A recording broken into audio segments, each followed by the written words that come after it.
¿Cómo están? Buenas noches. Mensaje directo. Hoy, 25 de marzo, los acompañamos, como siempre, con este espacio donde hablamos de temas de actualidad, de diversas temáticas muy interesantes, ¿cierto? En este día incluso donde la noticia está concentrada, o ha estado concentrada en lo que fue la elección de rectoría de la Universidad de Concepción. Pero tenemos mensaje directo y queremos hablar de la pandemia en esta oportunidad. ¿Cómo estamos en el país? Uno escucha siempre la palabra de las autoridades de salud, del gobierno, de algunos expertos, pero también en TVU siempre hemos querido escuchar la voz de los gremios de la salud, de los trabajadores, de los funcionarios. Es por eso que hoy estamos con dos invitados que son o están relacionados con quienes trabajan en clínicas, en los hospitales y quienes han estado en la primera línea del combate a la pandemia. En el estudio está con nosotros Hernán Cabrera, dirigente de la FEMPRUS, Federación de Profesionales Universitarios de la Salud. ¿Cómo te va, Hernán? Bienvenido. Hola, buenas noches, Francisco. Todo bien, muchas gracias. Muy bien, y saludamos a través de Zoom a Priscila Inostroza, presidenta del Colegio de Enfermeras de la región del Biobío. Priscila, bienvenida. Hola, muchas gracias. Un gusto estar con ustedes. Gracias nuevamente a ambos. Comencemos. A ver, Hernán, ya que estás acá en el estudio. Hoy en la región del Biobío tuvimos 1.051 casos nuevos. Es una cifra menor a otras semanas, a otras jornadas. Y tenemos poquito más de 5.000 casos activos. La positividad en el país ya no está en dos dígitos, está bajo el 9%, 8 y algo. En algún momento fue un 14, un 16, hasta un 20 creo que nos acercamos. ¿Estamos en una buena situación en el marco de la pandemia? ¿Cómo lo interpretas? Bueno, es complejo hablar de bueno o malo porque la situación va cambiando constantemente. Uno puede hablar, revisando los 2 años hacia atrás, si está peor o mejor que en otro periodo de la pandemia. Hoy día, si bien hay una tendencia a la baja, hay una estabilización respecto a la utilización de camas críticas, y no solo las camas críticas, tenemos también otros niveles de complejidad de camas como medias y básicas que también están siendo utilizadas con pacientes COVID y no COVID y que están permanentemente en tensión y que han hecho que los hospitales tal vez de menores complejidades que los que tienen UCI han tenido que readaptarse para poder absorber esa demanda. Pero difícil hablar de mejor o peor. Yo creo que hay una naturalización en el convivir con la pandemia, en el utilizar ciertos mecanismos de prevención como es la mascarilla, y eso se ve reflejado también en las cifras, y un proceso que hay que decirlo exitoso de vacunación a costa de un gran trabajo de los establecimientos de atención primaria y por supuesto los hospitales que tienen vacunatorios. Ahora, de ninguna manera podemos asegurar que esta va a ser una tendencia que se va a extender en el tiempo, porque yo me acuerdo que en algún momento incluso el Gran Concepción llegó a estar en fase 4 y también hubo un descenso importante, pero vino el verano o el término del año anterior y otra vez para arriba las cifras. Claro, hoy día se nos avecina, estamos entrando en una nueva estación, todavía no entramos plenamente en lo que es el invierno y las enfermedades estacionales que también se pueden confundir. Ahora bien, han tenido una baja también producto de los elementos de protección. Hay que decir que las enfermedades infectocontagiosas respiratorias han disminuido porque se evita con el uso de elementos de protección. Pero no podemos asegurar que esto se va a mantener estable, siempre el llamado es a mantenerse utilizando el elemento de protección. Ya sabemos de nuevas cepas. Sí, por supuesto. Vamos a darle la palabra a Priscila Inostroza. ¿Cuál es tu parecer respecto de estos números auspiciosos? Pero claro, ahora, no sabemos mañana. Sí, como bien dices tú, son auspiciosos, pero no podemos confiarnos. Recordemos que hasta hace unas pocas semanas atrás ya estábamos en el pic de la tercera ola con más de 4.000 contagios diarios. Si bien ha bajado significativamente, se espera, igual que durante las próximas semanas, tal vez, según los epidemiólogos nacionales en Santiago, pudiese seguir habiendo un aumento en aquellas personas menores de 20 años, que es la tasa que ha ido aumentando y a ocasión, tal vez, la ciencia no hay evidencia científica, pero se entiende que puede ser producto del regreso a clases de los estudiantes. Ese es el grupo etario que ha ido aumentando con mayor consideración estas últimas semanas, pese a que los otros van bajando. Así que hay que tener cautela en los números, pensar que aún estamos en riesgo, la pandemia no ha terminado. Si bien tenemos una gran cantidad de personas inmunizadas, aún existen también casos de personas que teniendo todas sus dosis al día caen enfermas y caen hospitalizadas. Así que hay que tener cautela. Muy bien, no lo teníamos en pauta porque esto ya lo hemos hablado con autoridades de educación, por ejemplo, pero ustedes también tienen una opinión al respecto. Y ya que lo deslizaste, Priscila, Hernán, harto contagio en los colegios, ¿era algo esperable? ¿Cómo pueden hacerlo los padres para que los hijos no sufran con esto? Era esperable toda vez que el gobierno saliente activó un retorno masivo sin una preparación previa, sin revisar las condiciones de los establecimientos educacionales, por lo tanto era algo previsible. ¿Y a este gobierno nuevo lo pilló sobre el tiempo? Absolutamente, yo sin obviamente casarnos con un gobierno en particular, creemos que todavía es pronto para hablar de ver resultados de la gestión, pero efectivamente el traspaso es accidental producto de esto, o sea, hay un retorno masivo sin una debida revisión de las condiciones de los establecimientos de salud. ¿Fue un error la jornada escolar completa? ¿Fue un error el no regular los aforos? Porque sabemos que nuevos colegios no se pueden construir de un día para otro. Sí, yo no sé si error, porque error es en el fondo fortuito. Yo creo que hay una decisión consciente de que a pesar de no tener la revisión se hizo igual. Para forzar un retorno presencial. Masivo. Claro, retorno masivo, una señal de, entre comillas, tranquilidad y normalidad, pero con las consecuencias que estamos viendo. Priscila, ¿qué opina de lo que ha pasado en los colegios?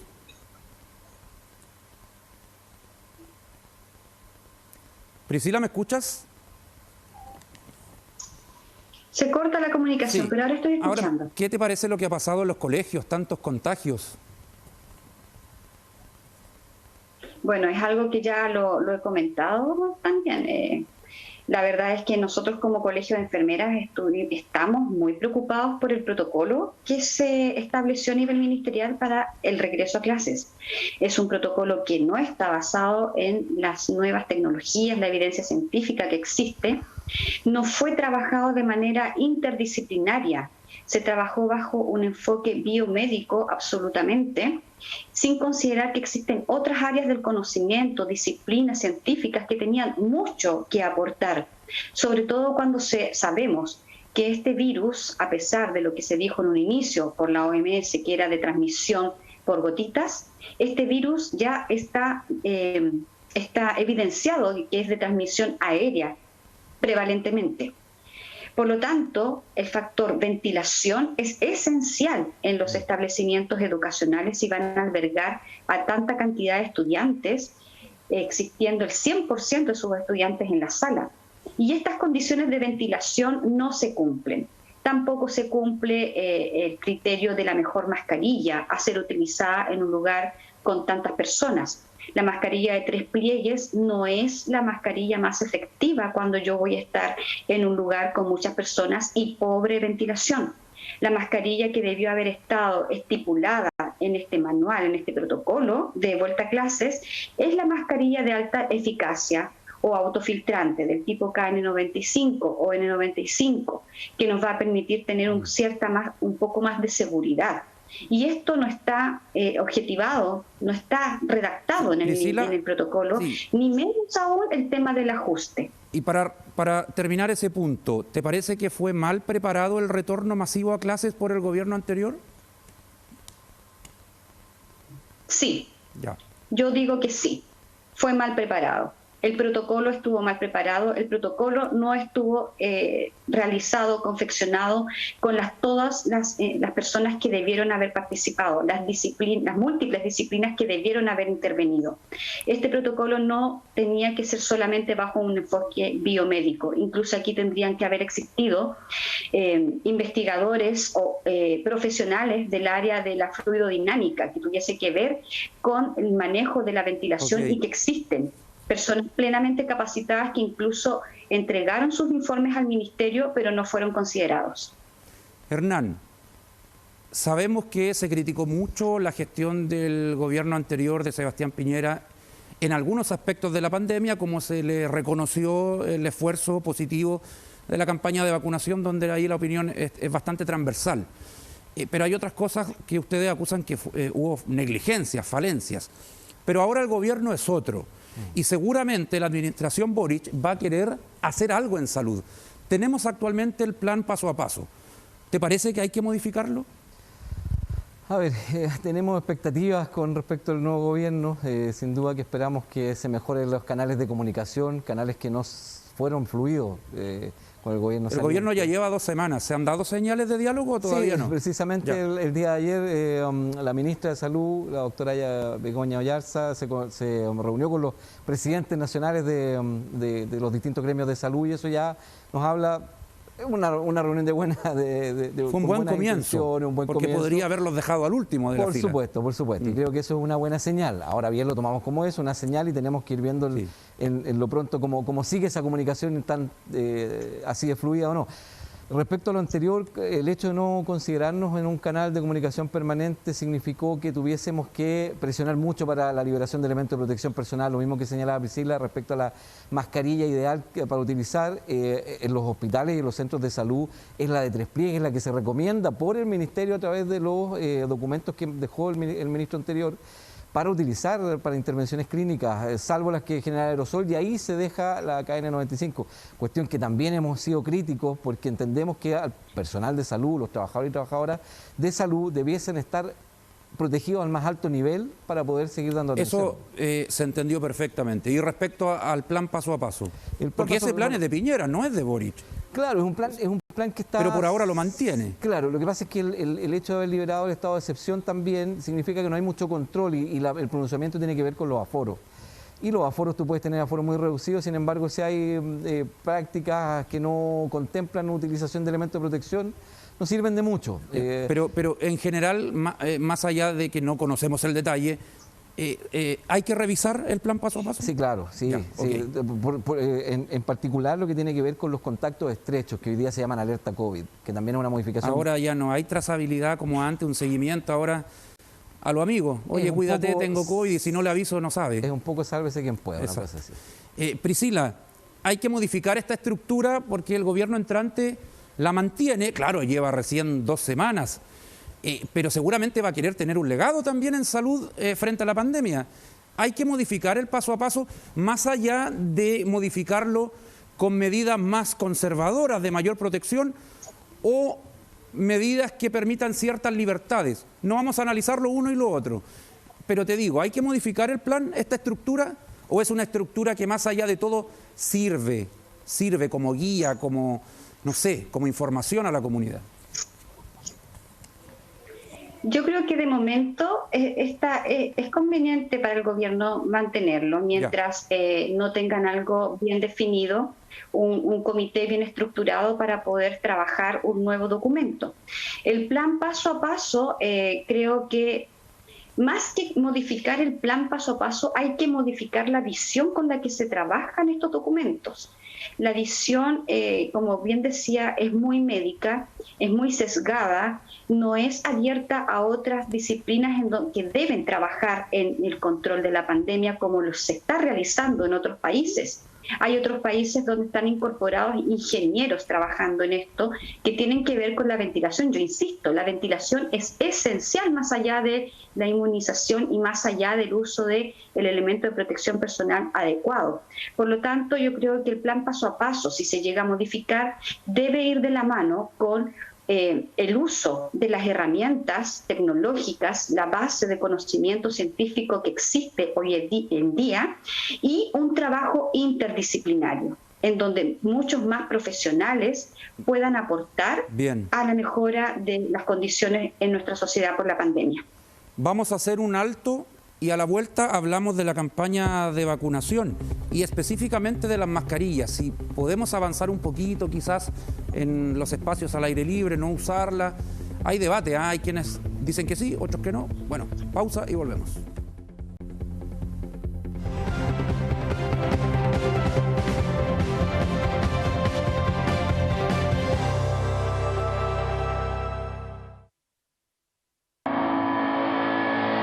La educación en general es capaz de hacer muchos cambios en la sociedad. Mi carrera tiene un vínculo muy estrecho con la naturaleza. Vamos directamente a estudiarla, pero también entender cómo nosotros los seres humanos interactuamos con ella. La universidad es súper compatible con el deporte. Escogí un ingreso de deportista destacado que me otorgó la universidad, que pude postular a él, que te otorga el 10% de tu puntaje. Gracias al deporte se puede entrar. Estudiar enfermería y el básquetbol en sí se parecen mucho porque nada más se forman equipos. En el centro de salud uno va a formar equipos con tus colegas para poder ayudar a las personas, y en el básquetbol vendría siendo para poder sacar adelante un partido. Estudiar acá en la Universidad de Concepción se siente como ser parte de un patrimonio histórico, de un camino de estudiantes, de profesores para desarrollar el conocimiento de la vida que nos rodea día a día.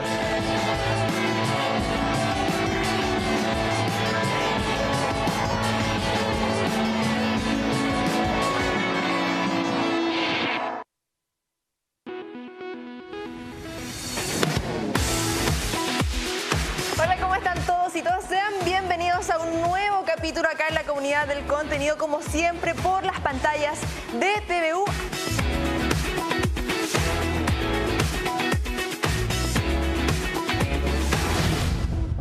Todavía hay una percepción del transporte público como inseguro, aun cuando de todas maneras hemos visto el biotren colapsado estas mañanas. Pero si aquí tú tenés gente que está estacionada, no. Cuello botella.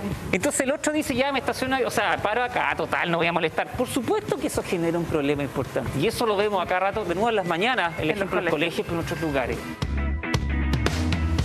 Se los doy a nosotros como cultura, como país. Si, por ejemplo, yo tengo una escuela, si la escuela me ve a mí, tienen más deseos de poder consumir fútbol femenino que está su profe. Entonces yo, más allá de darle responsabilidad que sí la tiene la gerencia de cada club deportivo, se la doy a nosotros como ciudadanos, que tenemos que consumirlo, que tenemos que pedirlo. También hacer un poco un llamado a que hoy día nos estamos volviendo una sociedad mucho más igualitaria, lo celebramos, y también por supuesto que eso tiene que ir avanzando en temas de violencia hacia todas las personas.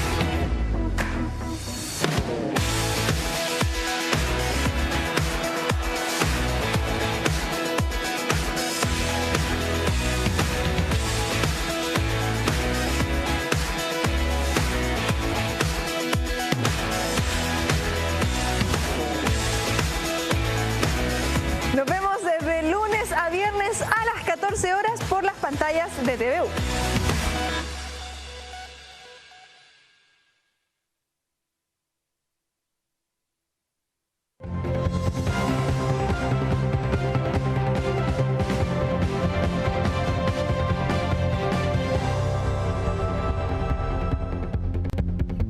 En general en Chile en materia de vacunación contra el COVID y esta campaña que empezó hace un tiempo y que ha sido destacada incluso en el mundo entero, donde Chile ha sobrepasado incluso a países desarrollados en la vacunación, pero todavía hay gente que no se ha vacunado.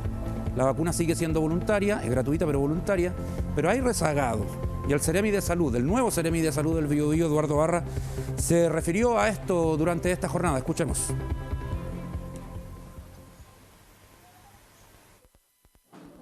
Queremos relevar la importancia de la vacunación contra el COVID-19. Si bien tenemos altos indicadores en primera y segunda dosis de vacunación, aún requerimos que parte importante de la población acceda a la dosis de refuerzo, así como a la cuarta dosis en coherencia con el calendario de vacunación del Ministerio de Salud. Hay que recordar que la vacuna es gratuita para las personas independiente de su previsión, y se puede acceder en los centros de salud de la red asistencial, como también en los puntos de vacunación móvil dispuestos por la Seremi de Salud. Yo quería ser papá. Van a bajar la guardia, a continuar vacunándose las personas que están rezagadas, que se apuren, que se acerquen a los centros de vacunación y bueno, la población en general poner atención al calendario de vacunación que se va informando semana a semana. Priscila Inostroza, una pregunta muy directa. ¿La vacuna debiera ser obligatoria o no? Esa pregunta ya me la habían hecho. Yo creo que en algún minuto debió haber sido obligatoria, sobre todo con todos los movimientos antivacunas que existen. Hemos visto que los pacientes que están hospitalizados actualmente y que son de mayor gravedad, en su gran porcentaje son aquellos que no tienen su esquema completo o no tienen definitivamente ninguna dosis. Por lo tanto, para haber controlado tal vez la pandemia de una forma más rápida o tener mejores indicadores, podría haber sido obligatoria, así como existen otras vacunas que son de carácter obligatorio y que están incorporadas en el Programa Nacional de Inmunización.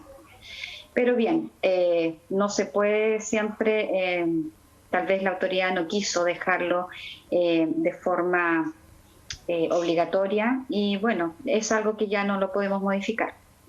Ya, sería complejo modificarlo a esta altura, evidentemente. Hernán, ¿qué piensa de esto? No, en la misma línea. Es difícil generar una práctica que obligue a una persona a recibir una vacuna. En este caso, lo que hace falta es mejor comunicación de riesgo. O sea, en el fondo es hacer un énfasis en la cantidad de hospitalizados que hay sin sus esquemas completos, la cantidad de pacientes que se complican sin tener sus dosis o su esquema completo. Entonces, esa comunicación per se hace y motiva que las personas se vacunen de manera voluntaria. Entender que existe un compromiso también con el resto de la comunidad, ¿sí? No pasa solamente por una decisión personal. Mi decisión personal en este caso sí afecta a otros, producto de que puedo ser un vector y un agente de contagio si no tengo mi esquema de vacunación completo. Claro, pero es un tema más de conciencia, como que el mundo no está para obligar prácticamente a nada a los seres humanos. Conciencia, solidaridad, empatía.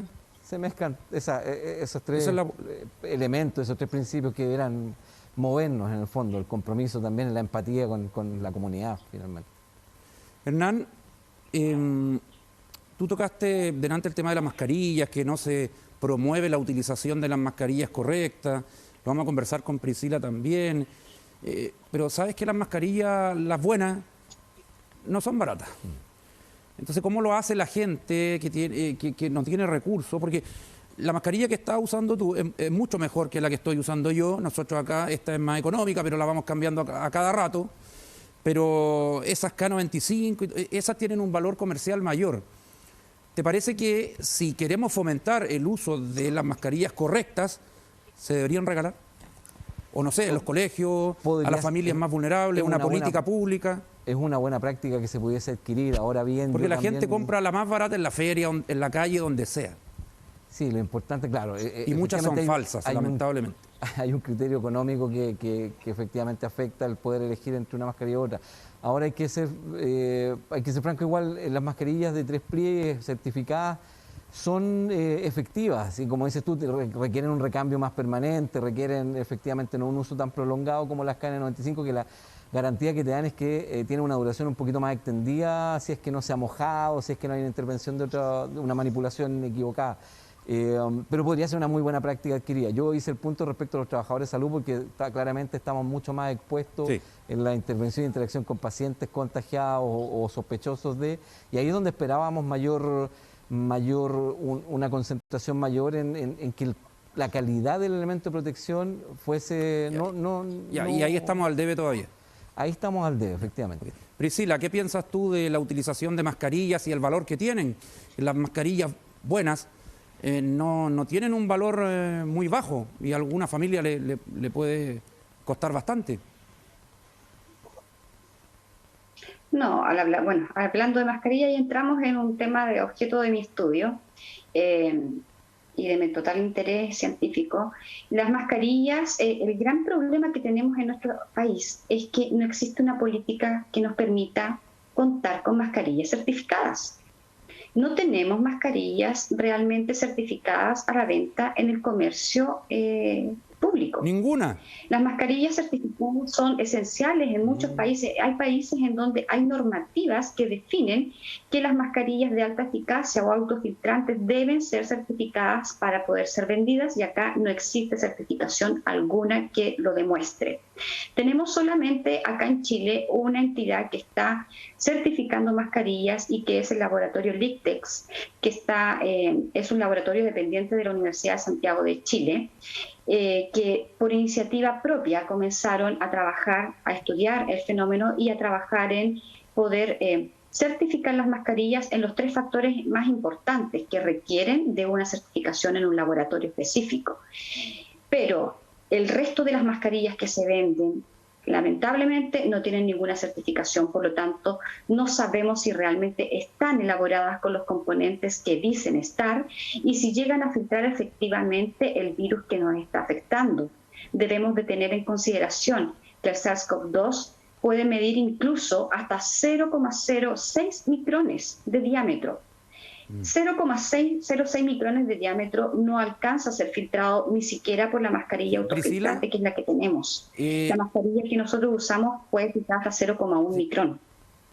¿Se requiere una inversión pública, recursos para adquirir mascarillas certificadas y hacerlas que lleguen a la población? ¿O tú ya perdiste la fe? Lo que pasa es que si el ministerio, si el gobierno implementa un reglamento y le da la autorización al ISP para que solamente autorice mascarillas certificadas, la única forma sería la mejor alternativa y no se podrían estar vendiendo en el comercio mascarillas baratas. O sea, de alguna forma, en algún momento tal vez podrían subir los costos, pero a la larga el libre comercio, ¿cierto?, finalmente va a hacer que se vayan equiparando y que vaya habiendo una oferta mucho más económica. Pero lo más importante, a pesar del precio, creo yo, es tener la certeza de que el elemento de protección que yo estoy comprando me esté cuidando realmente, porque actualmente existe una falsa sensación de seguridad con las mascarillas que yo estoy comprando y lamentablemente puede que no me esté cuidando como corresponde y termine enfermando igual. Y hay quienes han lucrado con esto, porque decían que los niños cuando llegan con mascarillas con monitos se las cambian, imagínate. Te cambio mi mascarilla de Spider-Man y la tuya de Batman. Se lucra con la salud, lamentablemente. Nos tenemos que ir despidiendo, pero quiero darle la palabra a ambos para que me resuman cuáles son sus principales demandas del gremio que ustedes representan ahora. Ya hablaste de los elementos de protección. Sí, ¿Qué otros temas? Eso es permanente. Hay que ser claro, y fue mucho más duro al principio de la pandemia. Hoy día hay mucho más acceso, eso hay que reconocerlo. Sin embargo, yo quiero reconocer el trabajo que hacen todos los compañeros y compañeras de los hospitales. Llevamos 2 años y algo ya de combatir esta pandemia, de un uso o de una ocupación permanente de las unidades de hospitalización, donde el rol de todo el equipo de salud ha sido fundamental, un equipo que ha tenido la capacidad y la resiliencia suficiente para reponerse a ver esto constantemente. Y nuestras demandas hoy día, recién estamos materializando en lo que tiene que ver con los profesionales, un traspaso de la contrata a la titularidad de la planta, que es algo que viene de antes de la pandemia, ha demorado 4 o 5 años, pero nosotros para este gobierno en particular, después de este proceso, apuntamos a tener una mejor carrera funcionaria. Esperemos que la pandemia, a pesar de todo lo malo, sea la oportunidad para poner en el foco que los trabajadores de salud son importantes, porque tenemos ese problema. Nos damos cuenta que los trabajadores, por ejemplo, recolectores de basura, son fundamentales cuando están en paro. Y acá los trabajadores de salud creo que no hemos puesto en el foco atendiendo a lo que es la pandemia. Priscila, ¿cuáles son las demandas que hoy tiene el gremio del Colegio de Enfermeras o los temas que le preocupan y que le gustaría que se fueran solucionando respecto a su trabajo? En lo inmediato, tal como lo he mencionado, mejorar o incorporar a más profesionales en las mesas de trabajo del Ministerio y de los niveles locales en las distintas regiones. Creo que, como dije, el enfoque biomédico es un enfoque que, si bien es adecuado, no es el único que se debe revisar al momento de combatir o enfrentar una pandemia. Existen muchas más disciplinas que deben intervenir.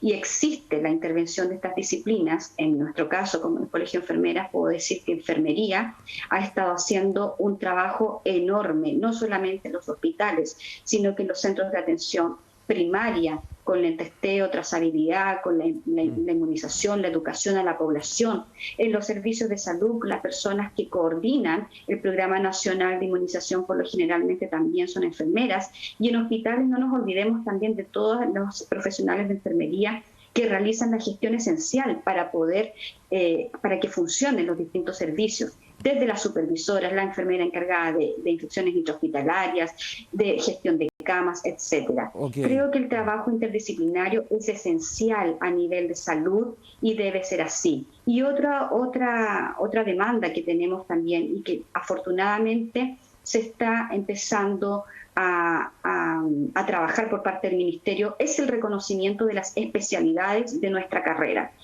Actualmente existen otras profesiones a las que se les reconocen las especialidades con además un reconocimiento económico. Nosotros los profesionales de enfermería desembolsamos de nuestro propio bolsillo muchas veces para poder especializarnos y entregar el mejor cuidado a nuestros pacientes con una especialización que ni siquiera se nos reconoce. Entonces esas serían las mayores demandas. Se entendió perfectamente. Bueno, llegamos al final del programa. Te agradezco, Priscila Inostroza, presidenta del Colegio de Enfermeras, el haber participado en Mensaje Directo. Que te vaya bien. No soy presidenta por si acaso, soy parte del directorio. Ya, ¿eras presidenta en algún momento, no? ¿O parte del directorio? La primera directora, perfecto. Gracias. Ya, no te preocupes, Hernán Cabrera, dirigente de la FEMPRUS, gracias por venir. No, ni por la invitación. Muy bien, a ustedes también muchas gracias. El lunes a esta hora hay Pulso Político y desde el martes hasta el viernes Mensaje Directo. Buenas noches.